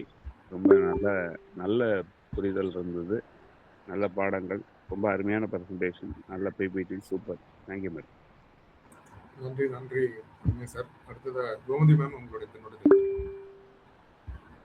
வாழ்க வளமுடன். நற்புலரி குடும்ப உறவுகள் அனைவருக்கும் இனிய நற்காலை வணக்கம்.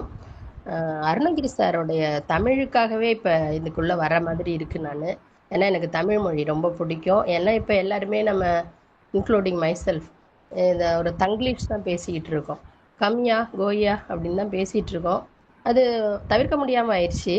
ஆனால் அழகான ஒரு தமிழில் அவங்க கொடுக்குற இன்ட்ரோக்காகவே வர வேண்டியிருக்கு. அதுக்கு இந்த 2 லைன் தான் எனக்கு ஞாபகம் வரும் சாரோடைய தமிழை பார்க்கும்போதெல்லாம். தமிழுக்கும் அமுதென்று பேர், அந்த தமிழ் இன்ப தமிழ் எங்கள் உயிருக்கு நேர், உயிருக்கு நேர். முதல்ல அந்த அழகு தமிழுக்கு ரொம்ப ரொம்ப நன்றி. அந்த இன்ட்ரோக்கு ரொம்ப ஹேட்ஸ் ஆஃப் அருணகிரி சார். அடுத்த தலைப்பு வந்து நான் முதல்ல கொடுக்கும்போது என்ன 2 ஆனால் ரொம்ப பிடிச்சிருந்தது. ஏன்னா எல்லாரும் செய்யறதையே நம்ம செஞ்சுட்டு இல்லாமல் ஒரு வித்தியாசமா செய்யறது, எப்போதுமே மாற்றி யோசிக்குதான் வேல்யூ அதிகம் இல்லைங்களா. 2 எழுத்து கொடுக்கும்போது நான் நினைச்சேன் என்னதான் பேசுவாங்க. சிலது ஞாபகம் வந்தது, சாதுரியம், சாப்பாடு, சாந்தி இதெல்லாம். ஆனால் மேடமுடைய தலைப்பு வந்து கண்டிப்பாக யாருக்குமே நமக்கு நம்ம வந்து ரெகனைஸ் பண்ணியிருக்க மாட்டோம். அந்த மாதிரி ஒரு தலைப்பு வரும்னு எதிர்பார்த்துருக்க மாட்டோம். தலைப்பை சூஸ் பண்ண லாவண்யா மேம்க்கு ஹேட்ஸ் ஆஃப். அந்த சாய்ந்து நிற்றல் அப்படிங்கிறது. அதுக்கப்புறம் ரமேஷையா சொன்ன மாதிரி நமக்கு அந்த பைசா நகர சாய்ந்த கோபுரம் மட்டும்தான் தெரியும். மேடம் அவ்வளோ பில்டிங்ஸ் பற்றி நிறைய கருத்துக்கள் சொன்னது ரொம்ப ஆச்சரியமாக இருக்குது. இதெல்லாம் நம்ம தெரிஞ்சுக்காமே இருந்திருக்கமே லைஃப்பில். எனக்கு கூட ஒரு ஞாபகம் வந்தது, பெரிய கோவிலோடைய அந்த மேலே வெயிட்டான அந்த கோபுரங்களை தூக்கிறதுக்கு அப்போது லிஃப்ட் அந்த மாதிரி பெரிய பெரிய கிரெயின்லாம் கிடையாது. சாரப்பள்ளம்ங்கிற ஊரில் ஒரு பெரிய குழியை நோண்டி அதுலேருந்து ஸ்லாண்டிங்காக மண்ணை நிரவி அதில் தான் வந்து ராஜராஜ சோழன் வந்து ஆட்களை வச்சு எடுத்துகிட்டு போன மாதிரி ஒரு நிகழ்வு நான் படித்த ஞாபகம் இருக்குது. அந்த பனைமரத்தை பற்றி சொன்னது கூட ரொம்ப நல்லா இருந்தது. பனைமரத்துடைய அருமை வந்து நம்ம யாருக்குமே தெரிய மாட்டேங்குது. அதே மாதிரி புல்லாங்குழல், இப்போதான் மேடம் சொன்னதுக்கு அப்புறம் தான் அந்த புல்லாங்குழலை பற்றின ஒரு அழகான விஷயம், நமக்கு சாஞ்சிட்டு அழகாக நிற்கிறாரு அப்படிங்கிறது நமக்கு ரொம்ப நல்ல ஞாபகம் வந்தது. அப்புறம் அதே மாதிரி நம்ம பெற்றோர்கள், நண்பர்கள், நமக்கு பிடித்தவங்க மேலாம் நம்ம சாஞ்சிட்டு இருக்கோங்கும் போது ஒரு சின்ன விஷயம் எனக்கு ஞாபகம் வந்தது. ரிட்டையர்மெண்ட் அப்படின்னு சொன்னோன்னே ஒரு 4 மாசமாவே அந்த ஸ்கூல் கொஞ்சம் ஃபீல் பண்ணாங்க. ஏன்னா 12 இயர்ஸாக நான் இருந்துட்டேன். அதில் எக்ஸ்பெஷலி இந்த பெண் பிள்ளைகள் வந்து ரொம்ப ஃபீல் பண்ணுவாங்க. ஏன்னா அவங்களுக்கு நான் அந்த எஜுகேஷன் அதை தாண்டி என்ன பண்ணுவேன், நிறைய விஷயம் அவங்களுக்கு புரிய வைக்கணும், அதுக்கப்புறம் நிறைய ஹெல்ப் பண்ணணும்னு நினைப்பேன். ஈவன் என்னோட ஹேண்ட்பேக்கில் அந்த பெண்களுக்கான பேட் ஒரு 20 வச்சுட்டே தான் இருப்பேன். அதுங்க தலை குளிச்சுட்டு வந்துச்சுன்னா தலைவலிங்கும், அதுக்காக டேப்லெட்ஸு, கொஞ்சம் பணம் தேவைப்பட்டுச்சுன்னா சாருங்கெல்லாம் கூட சொல்லுவாங்க என்ன ஏடிஎம் மிஷினா நீங்கள் அப்படின்னு. அந்த பெண் பிள்ளைகள் கடைசி 2 மாதம் என்னை பார்த்தாலே என்னோட மேலே சாஞ்சி அழுவ ஆரம்பிச்சிருச்சுங்க. அதுங்களை கண்ட்ரோல் பண்ணவே முடியல என்னால். அம்மா நான் இப்போ இன்னொருத்தவங்க வருவாங்கம்மா, என்னோட பெஸ்ட்டாக ஒரு டீச்சர் வந்து உங்களுக்கு டீச் பண்ணுவாங்கம்மான்னு சொன்னால் கூட அந்த பெண் பிள்ளைகள் கேட்கவே இல்லை, என் மேலே சாஞ்சி சாஞ்சி சாஞ்சி அழுவுங்க. அந்த நிகழ்ச்சியை தான் நான் இப்போ நினச்சி பார்க்குறேன். ஆனால் அந்த சப்போர்ட்டுக்கு லிமிட்டேஷன் வேணும்னு சொன்னாங்க பாருங்க, அது வந்து எவ்வளோ பெரிய விஷயம். நம்ம நிறைய இடத்துல தவறுதலாக சாய்ந்து நின்றுட்டோம்னா நம்மளோட ஸ்டாண்டலோன் போயிடும். அது ரொம்ப ரொம்ப பெஸ்ட்டான ஒரு மெசேஜ். ரொம்ப நம்ம சார்ந்தெல்லாம் நிற்கக்கூடாது, ஓரளவு நம்மளும் தனிச்சு நின்று செயல்படணும் அப்படிங்கிற மாதிரி அந்த அளவுகோல் சொன்னது ரொம்ப ரொம்ப நல்ல விஷயம். அந்த தேர் கொடுத்த பாரிவள்ளல் கூட அப்படிதான், அந்த ஒரு அவருடைய தேரையே கொண்டு சப்போர்ட்டு கொடுத்துட்டு போனாருங்கிறது கூட எனக்கு ஞாபகம் வந்தது. அந்த மேடம் வந்து இப்படி ஒரு தலைப்பு எடுக்கிறதே பெரிய விஷயம். இதில் இவ்வளோ விஷயங்கள் சொல்ல முடியுமா அப்படிங்கிறது இன்னும் பெரிய விஷயம். அதான் வந்து நமக்கு வந்து நிறைய சிந்தனைகள் வந்து கிரியேட்டிவிட்டியோட இருந்துச்சுன்னா எந்த வார்த்தையோ எந்த எழுத்தோ கொடுத்தா கூட ரொம்ப பிரமாதமாக பண்ண முடியுங்கிறத லாவண்யா மேம் ரொம்ப ஆணித்தரமாக ப்ரூவ் பண்ணிட்டாங்க. இந்த ஒரு பாட்டு தான் எனக்கு வந்து அந்த சப்போர்ட்னா, பழைய காலத்தில் அந்த ரிட்டையர் ஆன ஒரு பர்சன் வந்து பசங்கள் புறக்கணிக்கும் போது மனைவியை நினைச்சு பாடுவாரு. ஆலம் விழுதுகள் போல் உறவு 1000 வந்துமென வேறென நீ இருந்தாய், அதில் நான் சாய்ந்து விடாதிருந்தேன். எல்லாரும் இல்லைனாலும் ஒய்ஃப் வந்து நம்மளை சாஞ்சி விழாம பிடிக்கிறாங்க அப்படிங்கிறத 60 வயசுல உணர்த்துற பாடல். அந்த பாடல் தான் எனக்கு ஞாபகம் வந்தது. ஹேட்ஸ் ஆஃப் லாவண்யா மேம், ரொம்ப ரொம்ப கிரியேட்டிவிட்டி உங்களுக்கு ரொம்ப அதிகம். வாழ்க வளமுடன். Thank you sir. நன்றி கோமதி மேம். குழந்தை முதலில் கற்றுக்கொள்வது நடப்பதை அல்ல, பெற்றோரிடம் சாய்ந்து நிற்பதையே. அன்பு என்பது கட்டுப்படுத்துவதல்ல, தேவைப்படும் போது சாய்ந்து நிற்க இடம் கொடுப்பதுதான். நன்றி, சிறப்பான பின்னோட்டம். அடுத்ததா முத்துலட்சுமி மேம் உங்களுடைய பின்னோட்டத்தை தரலாம். Thank you sir. அனைவருக்கும் நட்புலடி வணக்கம். லாவண்யா மேம் ஆஸ் யூஷுவல் டிஃப்ரெண்டான ஒரு டாபிக் எடுத்து அந்த சாணின்னு இது மாதிரி நான் யோசிச்சதே கிடையாது. அந்த அளவுக்கு ஒரு நல்ல அழகான தலைப்பு, சாய்ந்து நிற்றல். அதுல வந்து அதுல கூட ஒரு டிஃப்ரெண்ட் வேரியேஷன்ஸ் எப்படி சாய்ந்து நிற்றல்ங்கிறது எங்கெல்லாம் நம்ம பார்க்கலாம். இது வந்து உங்களுடைய வித்தியாசமான கண்ணோட்டத்தை காண்பிக்கிறது. நம்ம சாதாரணமா பாக்குற ஒரு பிக்சரை கூட நீங்க வந்து நீங்க எப்படி அதை சாய்ந்து நின்னு பாத்தீங்க அப்படிங்கிறத எங்களையும் சாய்ந்து நின்னு பார்க்க வச்சுட்டீங்க அப்படிங்கிறதுதான் இதுல நம்ம பார்க்க வேண்டியது. ஒரு லீனிங் டவர் ஆஃப் பைசாங்கிறது நம்ம சின்ன வயசுல இருந்தே பார்த்துட்டே வரோம். அத வந்து ஒரு அழகான அந்த கோவிலுடைய அந்த இதுலோட கம்பேர் பண்ணி அதை விடவும் இது சாய்ந்து நிக்குது. இதுவும் இத்தனை பல வருட காலங்களாக சாய்ந்து நின்று அது இன்னும் அதோடைய ஸ்திரத்தன்மையை காமிச்சிட்டு வருது. சோ அந்த இது ரொம்ப நல்லா இருந்தது, பியூட்டிஃபுல்லா. அப்புறமா அந்த சிவலிங்கம் சாய்ந்து இருக்கிறதுக்கு கூட ஒரு 2 காரணங்கள் சொன்னிருந்தீங்க. அந்த கதை வந்து ஒரு வித்தியாசமானது, இது வரைக்கும் நான் கேள்விப்பட்டதே இல்லை.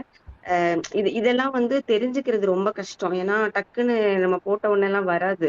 ஆனா இந்த மாதிரி தகவல்களை எங்களுக்காக தேடி திரட்டி இதுக்கு எடுத்துட்டு வந்திருக்கீங்க. அதுக்கப்புறமா அந்த இது பனைமரம், ஒரு பனைமரத்துல சாதாரணமா சாஞ்சு உட்கார்ந்துருக்க அந்த நிகழ்வுக்கு பின்னாடி அதுக்கும் ஒரு காரணம் சொல்லி அந்த பனைமரத்துல வந்து யாரெல்லாம் சாய்வாங்க, எதுக்கு சாய்வாங்க அப்படின்னு சொல்லி அதுக்கும் ஒரு காரணம் சொன்னீங்க. ரொம்ப நல்லா இருந்துச்சு மேம். அப்புறம் அந்த இது கிருஷ்ணருடைய இது ரொம்ப பிடிச்சிருந்தது. நம்ம டெய்லி பாக்குறோம் சாமி கும்பிடும் போது கோவில்ல கேலண்டர்ல எல்லாத்துலயும் கிருஷ்ணர் புல்லாங்குழல் ஊதிட்டு இருக்கும் போது. ஆனா இது வரைக்கும் ஒரு வாட்டி கூட அவர் ஏன் அப்படி சாஞ்சிருந்து ஊதுறாரு யோசிச்சதே கிடையாது. அதுக்கு ஒரு அழகான காரணம் சொல்லி அந்த பிக்சரும் ரொம்ப நல்லா இருந்தது. நீங்க சொன்ன விளக்கமும் ரொம்ப நல்லா இருந்தது. எல்லா காரணங்களும் அந்த இது ரொம்ப நல்லா இருந்துச்சு. லாஸ்டா அந்த இது சொன்னீங்கல்ல, ஓகே சாஞ்சு இவங்க எல்லாம் சாஞ்சிருந்தாங்க, இது மோனுமெண்ட்ஸ் பார்த்தோம், கடவுளை பார்த்தோம், மனிதனை பார்த்தோம், அந்த ஒரு கவிதை இல்ல ஒரு பாடல் வரிகள் பார்த்தோம், எல்லாமே நல்லா இருந்துச்சு. சோ இதெல்லாம் தாண்டி ஓகே நீங்க சாஞ்சு நின்னு பார்த்ததெல்லாம் ஓகே, ஆனா எவ்வளவு தூரம் சாயலாம் அப்படின்னு சொல்லி அதுக்கு ஒரு லிமிட்டேஷன் சொல்லி அந்த சாய்ந்து அந்த லிமிட்டேஷனோட நம்ம சாஞ்சு நின்று பார்க்கும்போது சாய்ந்து கொள்பவருக்கும் நல்லது. நம்ம யார் மீது சாய்ந்து நின்று அவங்கள சார்ந்து நிக்கிறோமோ அந்த அந்த பர்சனுக்கும் அந்த லிமிட்டேஷன் நல்லது அப்படிங்கிறத ரொம்ப அழகா எடுத்து சொன்னீங்க மேம். தேங்க்யூ. ஒரு வித்தியாசமான கண்ணோட்டத்துல இன்னைக்கு நல்ல பார்த்து எங்களுக்கு தெரியாத நிறைய தகவல்களை இன்னைக்கு கொண்டாந்து சேர்த்துட்டீங்க. Thank you so much ma'am. நன்றி நன்றி முத்துலட்சுமி மேம். ஆதரவு தரும் தோல் இருந்தால் வாழ்க்கை சுமை கூட இலகுவாகிறது. நன்றி, சிறப்பான பின்னோட்டம். அடுத்து வீரா சார் உங்களுடைய பின்னோட்டத்தை தரலாம். அன்பு எளிமைய சோதரர்கள் சோதரிகள் உங்கள் அனைவருக்கும் இனிய நட்புறி வணக்கமும் நல்வாழ்த்துக்களும்.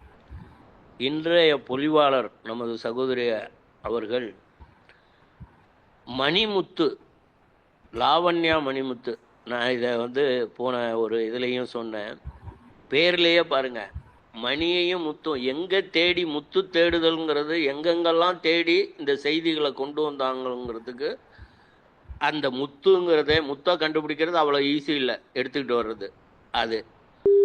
அதை எடுத்துக்கிட்டு வந்தாலும் லாவண்யா அப்படின்னா லாவகமாக கொடுக்கறதுங்கிறது அது ஒரு திறன். இந்த ரெண்டும் கலந்த திறன் அவங்கள்ட்ட இருக்கிறதுனால தான் இப்படி பெரிய பழங்களை கொடுத்த கனியை கொடுத்த கொடி போல நம்மள்கிட்ட கொடுத்தாங்க. அதுலேயும் ஒன்று வச்சாங்க பாருங்க, கடைசியில் மடியில் குழந்தை இருக்கிறப்ப கொடி மாதிரி இருக்குன்னு நம்ம கொஞ்சுவோம். ஆனால் அது நம்மளையே சாப்பிட்ற மாதிரி, மரத்தை சாப்பிட்ற மாதிரி கொடி வந்துடக்கூடாதுங்கிறதுக்கு அது கொடி. இது வந்து நமக்கு மடியில் இருக்கிற கொடி இன்பக்கொடி, இது வந்து கொடியும் இருக்குங்கிறத அருமையாக சொன்னாங்க. அதோடு அவங்க நிறுத்தி இல்லை, சாய்ந்து நிற்பதில் மட்டுமே அப்படியே கவனத்தை செலுத்தி நம்ம ஓய்ந்து நின்றுவிடக்கூடாது. we have to do something. Dependability இருக்கிறத வச்சுக்கிட்டே அவங்களே செஞ்சுருவாங்கன்னு இருந்தோன்னா நம்ம ஓய்ந்துருவோம். அதனால் சார்பு நிலைங்கிறதும் அது ஓய்ந்துடாமலும் நம்மளும் முயற்சிகளோட வளர்ச்சியை அடையணுங்கிறத பெரிய செய்திகள்லாம் கொண்டு வந்து கொடுத்தாங்க. சகோதரியர் கோமதி அம்மா அவர்கள் கொடுத்ததுல ஒரு சாரப்பள்ளம்னு சொன்னாங்க பாருங்க. அன்று டெக்னாலஜி இல்லாத காலத்தில் எண்ணி பார்த்தா எவ்வளவு வியப்பாக இருக்கு. உதாரணமாக அந்த சாரப்பள்ளத்தையே 1 கிலோமீட்டரில் அமைச்சு மேலே ஏற்றணும்னு நினச்சா முடியாது, ஏன்னா உயரம் அதிகமாக இருந்திருக்கும். அதை எத்தனை கிலோமீட்டருக்கு அப்புறம் கொடுத்து அதுலேருந்து அப்போ சாய்வு நிலை கம்மியாக வருது, கொஞ்சம் கொஞ்சமாக கொண்டு வரலாம். அந்த பெரிய கல்லை ஒரே கல்லை மேலே ஏற்றிடலான்னு அதுக்கெல்லாம் திட்டமிடலும் ஒத்துழைப்பும் அன்பும் அரவணைப்பும் எல்லாமே அதுக்குள்ளே சேர்த்துடலாங்கிறதுக்கெல்லாம் பின்னூட்டமுட்ட அனைவர்களும் பல செய்திகளை சொல்லியிருக்காங்க. நான் சொல்ல வேண்டியது, வளர்க அம்மா, நீங்கள் எல்லா தளத்திலையும் நீங்கள் பயணிக்கின்ற எல்லா வகையிலும் வாழ்க வளர்க, இறையருளோடு வளர்க என்று கூறி நன்றி கூறி விடைபெறுகிறேன். நன்றி. நன்றி வீரசன். உறவு என்பது தூரத்தில் நின்று பார்ப்பதல்ல, தேவையான நேரத்தில் சாய்ந்து நிற்க அனுமதிப்பது. நன்றி சார், சிறப்பான பின்னூட்டம். அடுத்ததா ரம்யா மேம், உங்களுடைய பின்னூட்டம் தரலாம். அனைவருக்கும் இனிய காலை வணக்கம். ரொம்ப அருமையா இருந்தது மேம். ஸ்டார்டிங்ல சொன்ன மாதிரி சர்ப்ரைஸ் எலமெண்ட் டெய்லியுமே நமக்கு இருக்குது. இன்னைக்கு உண்மையிலே நாங்க எதிர்பார்க்கல இந்த டாபிக். நானே யோசிச்சேன், மேடம் என்ன யோசிப்பாங்க, சாதாரணமா ஏதாவது ஒரு லெட்டர் கொடுத்தாலே சர்ப்ரைஸா எங்களை பேச வைப்பாங்க, அது இவங்க என்ன பேச போறாங்கன்ட்டு ரொம்ப ஆர்வமாவே இருந்தது. ரொம்ப நல்லா இருந்தது மேம். எனக்கு ராதாகிருஷ்ணா எப்பயுமே அது ரொம்ப ஃபேவரெட்டு. அவர் அதாவது இப்ப சார் சொன்ன மாதிரி ரமேஷ் ஐயா சொன்னதுக்கு அப்புறம் தான் தெரியுது, கிருஷ்ணர் மேல ராதே சாஞ்சா கூட கிருஷ்ணா ஹேஸ் அ பேலன்ஸ் இல்லையா, அவர் தான் சென்டர் அப்படின்னு சொன்னது. அந்த அவருக்கான சென்டர் இருக்கிறதாலதான் அவங்க போய் சாய்ஞ்சாங்க. ஸோ நம்ம மேல யார் சாயறாங்கன்றது முக்கியம், நம்ம யார் மேல சாயறாங்கன்றது முக்கியம், பேலன்ஸ் ரொம்ப முக்கியம். அதுக்கப்புறமா நம்ம அடுத்தவங்களுடைய இதை வளர்ச்சியை தடுத்துடக்கூடாது அப்படிங்கிற நிறைய life lessons ma'am. Super ma'am. Thank you so much for wonderful session. Thank you all. Thanks for opportunity. நன்றி ரம்யா மேம். சாய்வு இல்லாத வாழ்க்கை மரப்பொருள் போல கடினம், அன்பில் சாய்ந்த வாழ்க்கை மலர் போல மென்மை. நன்றி. அடுத்ததா வெங்கட்ராமன் சார், உங்களுடைய பின்னூட்டத்தை தரலாம். அனைவருக்கும் நற்புலரி, அனைவருக்கும் வணக்கம். லாவண்யா மேம், இன்னைக்கு செஷன் ரொம்ப சூப்பரா இருந்துச்சு. சாய்ந்து ரொம்ப அருமையான ஹிஸ்டாரிக்கல் ஃபேக்ட்ஸோட பிரசன்டேஷன் ஒரு பவர்ஃபுல்லா இருந்துச்சு. இப்போ இந்த சாய்ந்து நிற்றல்ன்ற போது எவ்வளவு தூரம் அப்படின்றத நீங்க அளவீடு கொடுத்தீங்க இல்லையா, அது ரொம்ப முக்கியம். ஒரு சில இடத்துல சாஞ்சா கூட இல்ல, சாஞ்சிச்சுன்னா என்ன ஆகும் அப்படின்னா உயிரே போயிடும்.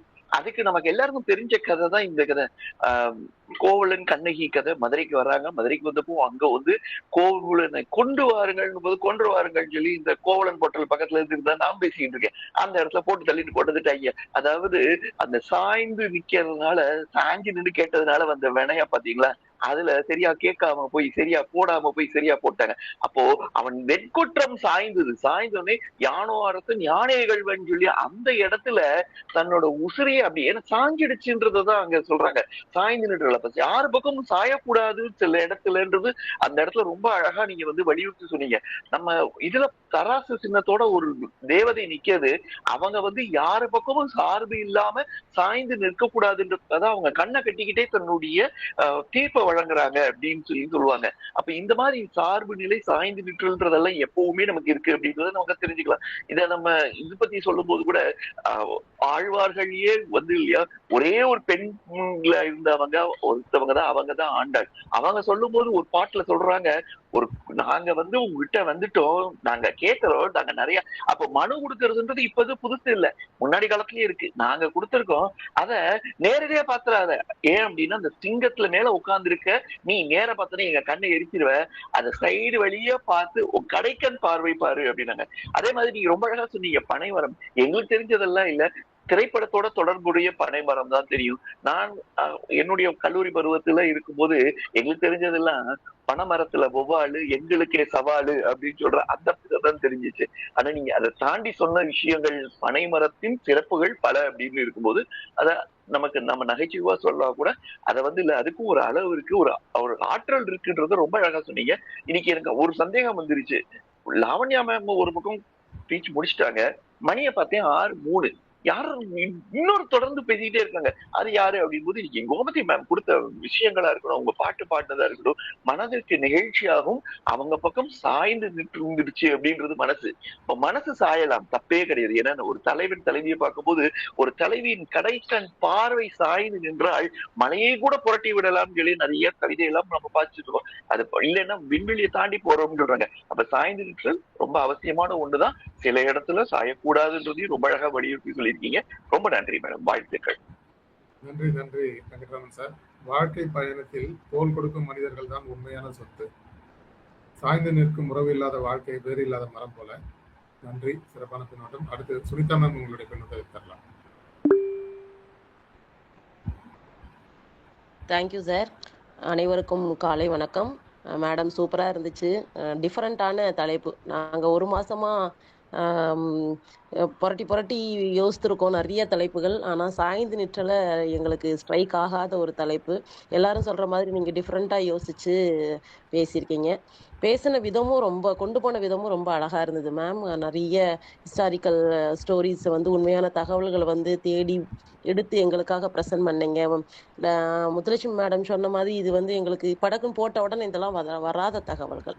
அதனால் நல்ல எடுத்து கொண்டு போன விதம் ரொம்ப அந்த கதைகள் சொன்னது, கண்ணனை பற்றி சொன்னது, இந்த இலக்கியத்தில் அந்த தலைவன் விட்டுட்டு போதும், தலைவன் வரும்போது எதிர்பார்த்து நிற்கிறது, அந்த தகவல்கள், பெற்றோர்கள், நண்பர்கள், நாம எல்லாரும் முன்னாடியுமே படக்குன்னு ஒரு ஆள்கிட்ட போய் சாஞ்சிட மாட்டோம். சாய்தல்ன்றது நம்மகிட்ட உரிமை உள்ளவங்ககிட்ட மட்டும்தான் நம்ம அந்த சாய்தல் இருக்கும். அந்த சாய்தலுக்கு ஒரு மிகப்பெரிய அர்த்தம் உண்டு. அப்படிப்பட்ட சாய்தலும் லிமிட்டுக்கு மேலே போகக்கூடாது அப்படின்னு சொல்லிட்டு அழகா ஃபைனலும் அது ஒரு கதையோட முடிச்சிங்க. ரொம்ப அருமையான தகவல்கள். தேங்க்யூ மேடம், வாழ்த்துக்கள் சார். இன்னைக்கு எல்லா ஸ்டேட் போர்டு ஸ்டூடெண்ட்ஸும் மேக்ஸ் எக்ஸாம் எழுத போகிறாங்க சார். என்னுடைய எக்ஸாமு, நித்யாதேவி மேடமோட எக்ஸாமு. அதனால எல்லாரும் ஒரு சின்ன ப்ரேயர் மட்டும் பண்ணிக்கோங்க சார். தேங்க்யூ. எல்லா பிள்ளைங்களும் வெற்றி பெறணும். எல்லா பிள்ளைங்களும் நல்ல மார்க்கு பெறணும் சார் கணித தேர்வில். Thank you sir. தேங்க்யூ. நன்றி நன்றி சுனிதா மேம். அதுக்கு நானும் சொல்லிக்கிறேம்மா, கணித தேர்வில் வரணும் நல்லான்னு. Thank you ma'am. Thank you ma'am. நன்றி நன்றி. எல்லா மாணவர்களுக்கும் நட்புலகு சார்பாக நம்மளுடைய வாழ்த்துக்களை தெரிவிச்சுக்கோம். நன்றி மேம், சிறப்பான பின்னோட்டம் கொடுத்தீங்க. Thank you sir. நிமிர்ந்து நிற்பது வெற்றி, மற்றவரை சாய்ந்து நிற்க அனுமதிப்பது மனிதம். நன்றி. அடுத்தது தாமோதர் சார், உங்களுடைய பின்னோட்டத்தை இடலாம். நட்புலருக்கு இனிய காலை வணக்கம். நாமும் தினமும் 5:30 மணியிலிருந்து 6:30 மணி வரை நட்புலரில் சாய்ந்து நின்றுதான் அதை கேட்டுக்கொண்டிருக்கின்றோம். சார்ந்திருக்கின்றோமோ இல்லை சாய்ந்திருக்கின்றோமா தெரியவில்லை. பனைமரம் எங்கள் தோட்டத்தில் தினமும் பார்க்க போகும்போது பனைமரத்தில் அரச மரம் அப்படியே சுற்றி பிணைந்து இருக்கும். அதை பனைமரத்தில் அரச மரம் சார்ந்திருக்கின்றதா இல்லை அரச மரத்தால் பனைமரம் நிற்கின்றதா என்று தெரியாத அளவிற்கு அதை சுற்றி இருக்கும். இன்னொன்று, ஒரு அவரை செடி எங்கேருந்து முளைச்சதே தெரியல. வாழை மரத்தில் அப்படியே பிணைந்து ஏறி பக்கத்தில் இருக்கிற முருங்கை மரத்தில் ஏறி காய்க்குது. அது எதை சார்ந்து செல்கின்றது என்று அதற்கே தெரியாது. ஏனென்றால் அது வளர வேண்டும் என்ற ஒரு எண்ணத்தில் அந்த கொடி வளர்கின்றது. நான் பஸ்ஸில் செல்லும் காலங்களில் முதியவர்கள் அருகில் அமர்ந்தால் அவர்களுக்கு கண்டிப்பாக தூக்கம் வரும். தூக்கம் வரும்போது என் மேல் சாய்ந்து கொள்வார்கள். அவர்களுக்கு ஆறுதல் கொடுப்பது எனக்கு மன நிம்மதியாக இருந்தது அப்பொழுது. இப்பொழுது காரில் செல்லும்பொழுது என் பேரப்பிள்ளை தூக்கம் வந்துச்சுன்னா அப்படியே படுத்துக்குவாங்க. அது ஒரு சார்பு நிலை. இதே போல ஒருவர் சாய்ந்து நிற்பது தான் மனித குலத்தின் இயல்பு என்றாலும், குழந்தை பருவத்தில் சாய்ந்தாடம்மா சாய்ந்தாடு என்று தாய் கூறும்பொழுது அந்த இனிமை நம் காதில் விழுந்து அந்த மயக்கத்தில் தூக்கம் வருமே தவிர அது புரியாது குழந்தைகளுக்கு. சாய்ந்து நிற்கு இந்த சொல்லை எடுத்து லாவண்யா மேடம் நமக்கு கொடுத்ததை மிகவும் பாராட்டக்கூடியது. இதை யாருமே நினைத்திருக்க மாட்டார்கள். இவ்வளவு விஷயங்களை, இவ்வளவு கருத்துக்களை நமக்கு கொடுத்திருக்கின்றார்கள் என்றால் நாம் அவரை சார்ந்திருக்கின்றோம் என்றுதான் எனக்கு தோன்றுகின்றது. நன்றி, வணக்கம். இதை சிறப்பாக எடுத்து கூறிக்கொண்டிருக்கும் அருணகிரி சார் அவர்களுக்கு என்னுடைய வாழ்த்துக்களை மனமார்ந்த நன்றியை தெரிவித்துக் கொள்கிறேன். நன்றி, வணக்கம் சார். நன்றி நன்றி தாமோதர் சார். சாய்ந்து நிற்கும் இடம் சரியானது என்றால் வாழ்க்கை எப்போதும் சிறப்பானது. சிறப்பான பின்னூட்டம் தாமோதர் சாருக்கு நன்றி. அடுத்ததான் நித்யாதேவி மேம் உங்களுடைய பின்னூட்டத்தை தரலாம். அனைவருக்கும் உற்சாகமான காலை வணக்கம். நான் கொஞ்சம் புத்தகத்துல சார்ந்துட்டேன். விஷயத்துலாம் கொஞ்சம் வகுப்பு இருந்தது.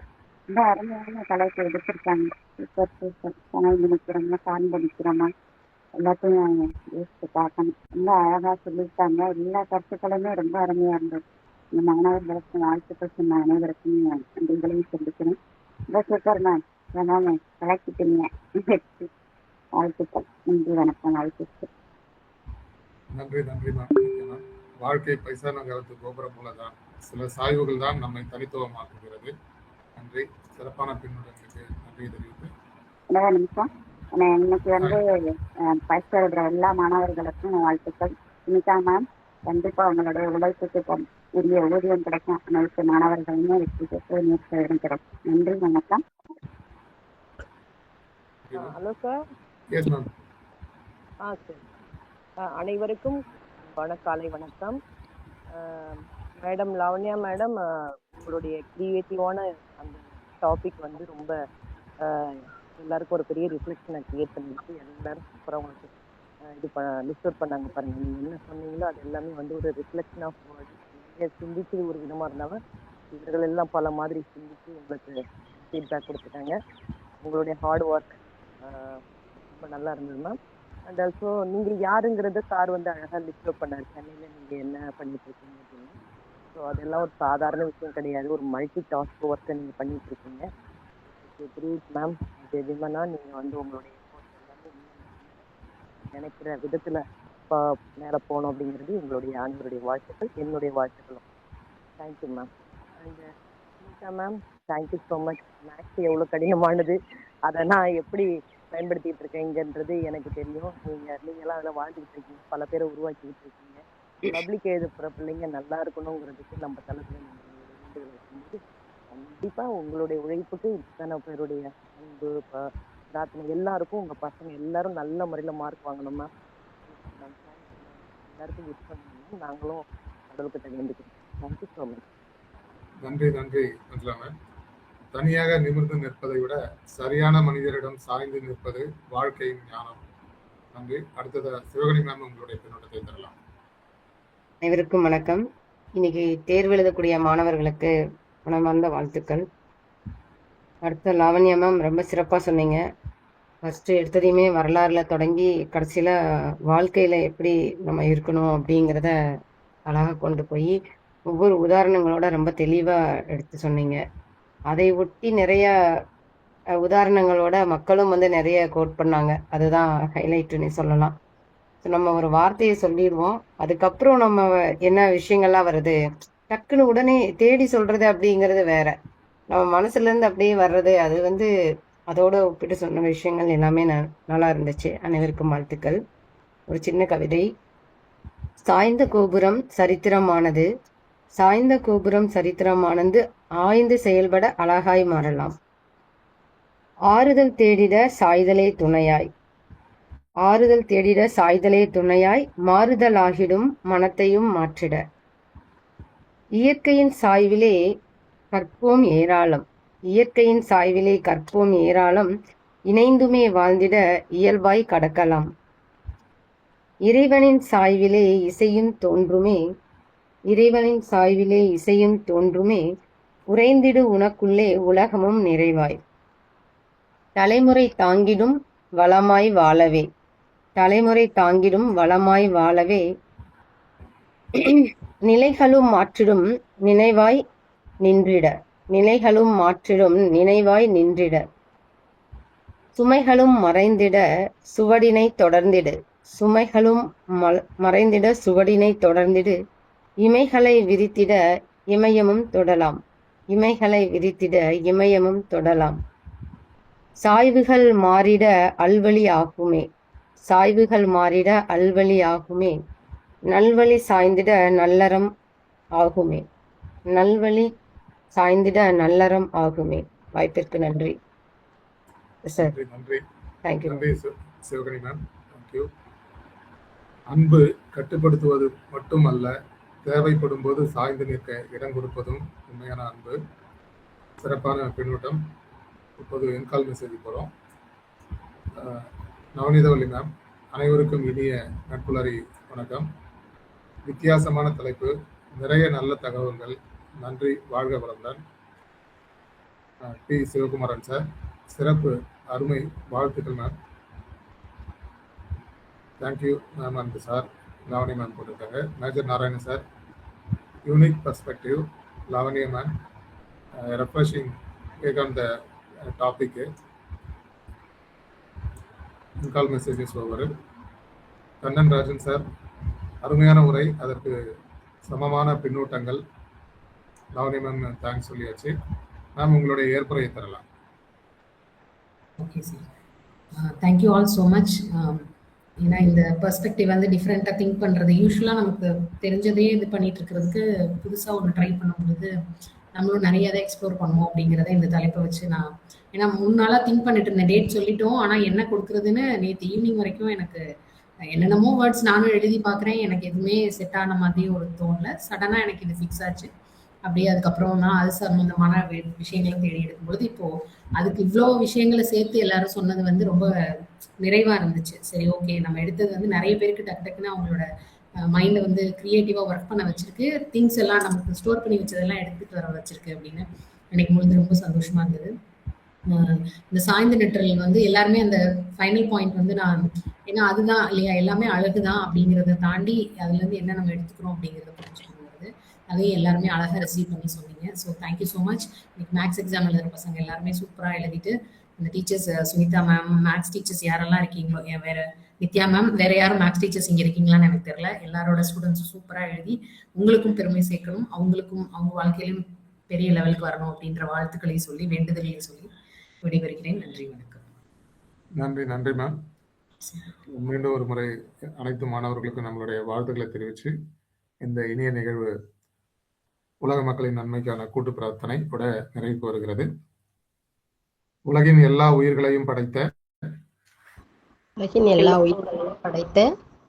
சர்வ வல்லமையும் ஈடு இணையில்லா சக்திகளின் பிறப்பிடமாக உள்ள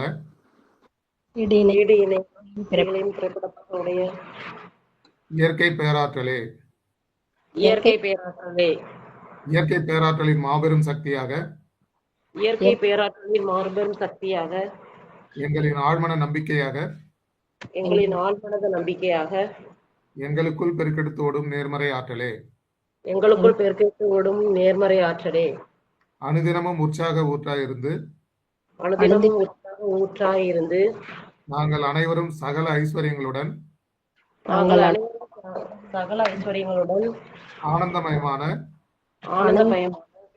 ஆரோக்கிய வாழ்வினை பெற்று, அதிகாரம், ஆளுமை, செல்வாக்கு, வல்லமை கொண்ட மனிதர்களாக, ஞானம், புகழ், வெற்றிகளை அடைந்து நாங்களும் எங்கள் குடும்பமும் பரிபூர்ண திருப்தியுடன் நிறைந்த செல்வ செழிப்புடன் மிகவும் நிம்மதியான வாழ்வினை வாழ்ந்து வருகிறோம். எங்களுக்கு நிம்மதியான வாழ்வினை அளித்த இயற்கை பேராற்றலின் பெருங்கருணைக்கு எங்களின் மனமார்ந்த நன்றி. எங்களின் உணர்வுபூர்வமான நன்றி. எங்களின் ஆத்மார்த்தமான நன்றி. நன்றி,